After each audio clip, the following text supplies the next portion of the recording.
Donc, what happened today? Some craziness happened, but good craziness. Craziness of the Lord. Yeah, because God is super creative and He leads us into His creativity and His spontaneity. We need to tell a story. On va vous partager une petite story time. On se trouve actuellement à Berlin. Je profite de cet instant pour raconter Dieu fait depuis que je suis arrivée à Berlin. Donc, Hélène, ça fait 2-3 semaines qu'elle est là maintenant. Et moi, je l'ai rejoint, ça fait 2 jours, 48 heures. Pour nous, c'est un moment off, hors de France, hors de notre quotidien, de notre routine, pour prendre soin de nous et passer du temps à interagir, à passer du temps avec Dieu. Et voilà, c'est un petit temps à part. On a vraiment été guidés, vraiment très surprise aussi de comment Dieu a fait les choses. Et ce matin, Hélène a eu l'idée d'aller au Brandenburg Tor, donc le monument qui se trouve à Berlin, au centre-ville. Et Hélène avait eu à cœur de prier pour ce lieu en fait. Sur ce lieu, prier sur le lieu, amener la présence, etc. Et en fait, au loin, on entend de la musique, on voit au loin des drapeaux. Il y avait des personnes en fait qui agitaient des drapeaux. What are we doing? Bring the presence here. Viens, on leur parle. Et dans ma tête, je me dis, mais en fait, on dirait des bannières. Et je dis à Hélène, on dirait des bannières en fait. Et donc, on avance, on traverse la porte. Et là, on voit une bannière d'Israël. What is this? Attends, c'est écrit quoi sur ta bannière? Oui, Jesus! Jesus! Quand tu filmes, on voit une bannière où c'est écrit Jésus. On voit le drapeau de l'Allemagne avec écrit Jésus dessus. Et là, on se regarde et on fait waouh! Yeah! Comment on a été guidés? Jesus! Enfin, elle avait prévu d'essayer guidée pour prier sur ce lieu, qui a d'ailleurs une histoire que tu connais un peu plus que moi d'ailleurs. Alors il y a un moment bien avant de venir à Berlin, Dieu m'avait parlé par rapport à certains lieux, dont la porte de Brandenburg. Je savais en fait, j'avais pour mission d'aller sur le lieu et de prier sur le lieu pour redeem, comme on dit en anglais, pour racheter en fait les lieux, parce que c'est un lieu historiquement où il s'est passé beaucoup de choses. Il y a eu beaucoup de sang qui a coulé en fait là aussi. Et il y a eu il y avait le mur qui était juste derrière. Et il y a toute une histoire très très chargée rituellement arrivée et il y avait ces personnes et en fait on a été directement inclus. Enfin on était wow, it's amazing. En fait on s'est retrouvés à danser et à célébrer Dieu plein Brandenburg Tor avec des gens en fait qu'on ne connaissait pas, mais on a dit qu'on se connaissait depuis toujours. C'est les frères et sœurs en Christ en fait. Et on a rencontré plein de gens. Il y a un Iranien qui est venu. Oh God! Yes! Elle était en mode yeah, I believe in Jesus Christ. I was like what? Like Iranian people. C'est génial en fait, ça m'a touchée. Il y a eu plusieurs personnes qui se sont arrêtées. Je sais pas, des gens qui venaient d'Irlande et tout, enfin, on a même pu discuter avec ces personnes et c'était juste et Jesus is gathering people.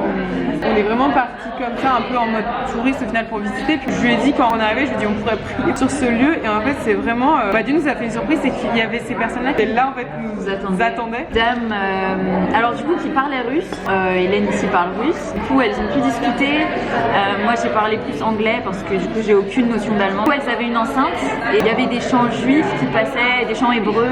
Il y avait notamment un chant que j'ai reconnu que parle beaucoup de paix. Evenu Shalom Alechem. Alechem.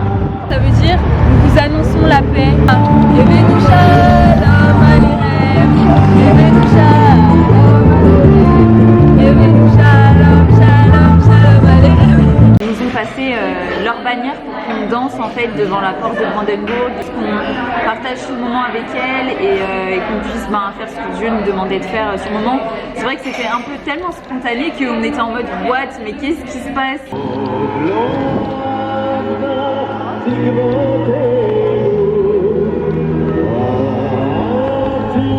C'était bien parce qu'on était quand même connectés entre nous et on savait que c'était pas pour rien, que ça faisait partie de l'assignment et que même si c'était vraiment très spontané et qu'on n'avait pas été préparé entre guillemets à ça. On était quand même là et on a agi sur le moment où on était, dans le lieu où on était. Pendant qu'il se passait tout ça, j'avais plus de notion du temps. Je sais pas toi, mais moi j'avais plus de notion du temps. J'avais l'impression que c'était les cieux ouverts au-dessus de nous. Ce qui m'a vraiment marqué, c'est notamment aussi à la fin, on a prié tous ensemble. Donc avec les dames, il y avait aussi un monsieur qui était là. Donc ces personnes qui étaient et allemandes, mais il y en avait une qui était kazakh. Il y avait une russe qui vit aussi à Berlin depuis 30 ans.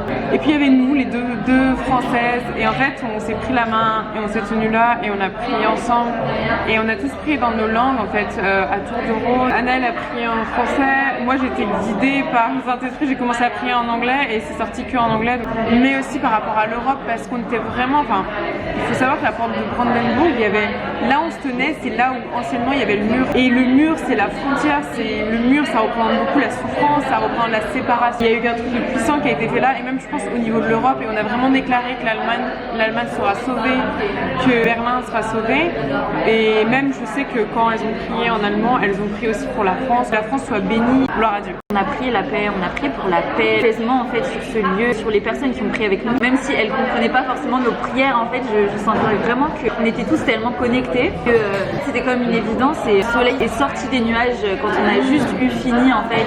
C'était vraiment puissant. Dieu a vraiment fait en sorte que soit là au bon moment. En plus, la porte de Brandenburg, c'est vraiment genre le lieu phare.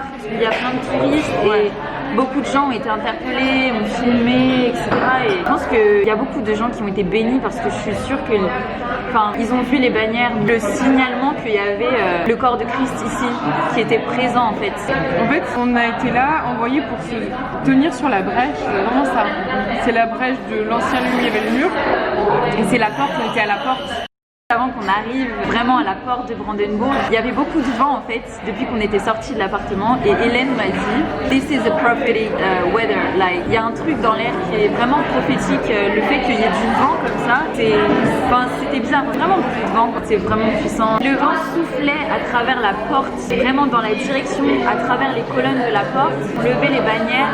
Le vent soufflait dans la direction à travers les portes, la porte de Brandenburg, à travers les colonnes et ça brise en fait les séparations, ça traverse les murs et il n'y a rien qui est impossible. Isaiah 60, rise up. Rise up and shine, for the glory of the Lord is rising upon you. Ah.